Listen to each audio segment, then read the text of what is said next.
JJ Talks brought up depression, which has inspired today's video about the subject of seasonal affective disorder.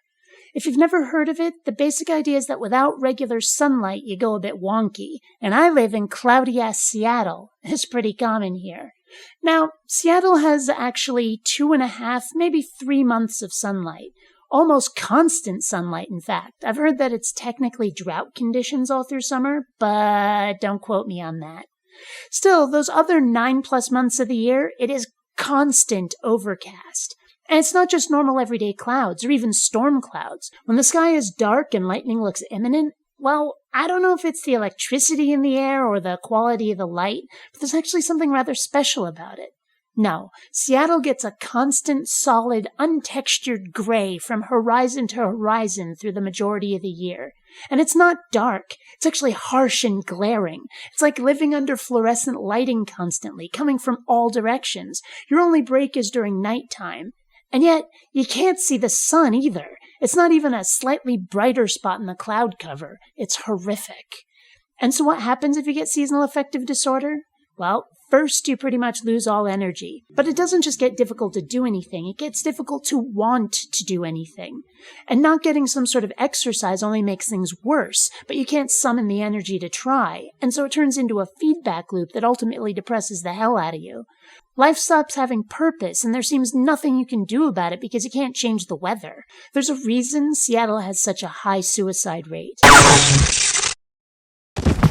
And it does amuse me that the acronym SAD spells out sad.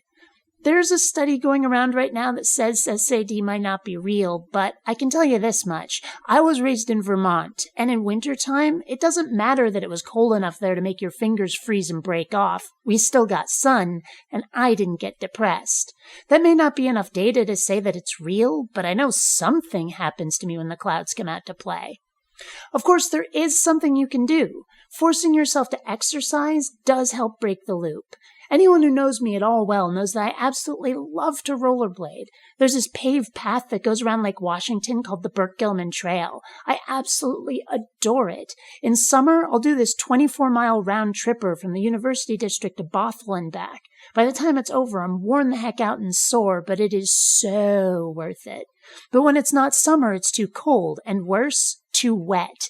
Even if I bundled up, the trail would be too slick for the blades. Not gonna happen. So instead, I would regularly play Dance Dance Revolution to get the endorphins flowing. Got pretty good at it, too, and even if it was only twice a week, it chased away the doldrums. Had to force myself to do it sometimes thanks to the complete lack of energy, but it did the trick. It really did. I don't know whether that would work for people whose depression doesn't have an external source, but it's worth a try, right? Another treatment is full-spectrum lights pointed at you for about an hour or so a day, but I've never found those effective. Same with the various pharmacological treatments like serotonin or melatonin. Of course, there is another thing you can do. In the next couple of months, I'm moving my ass to sunny San Diego. SAD isn't the only reason I'm going, but it's a hell of a benefit to get sun all the time. I've also literally spent half my life in Seattle, and I need a change. And I mean literally mathematically, not in this hyperbolic, really very a lot way people use that word these days. Stop that.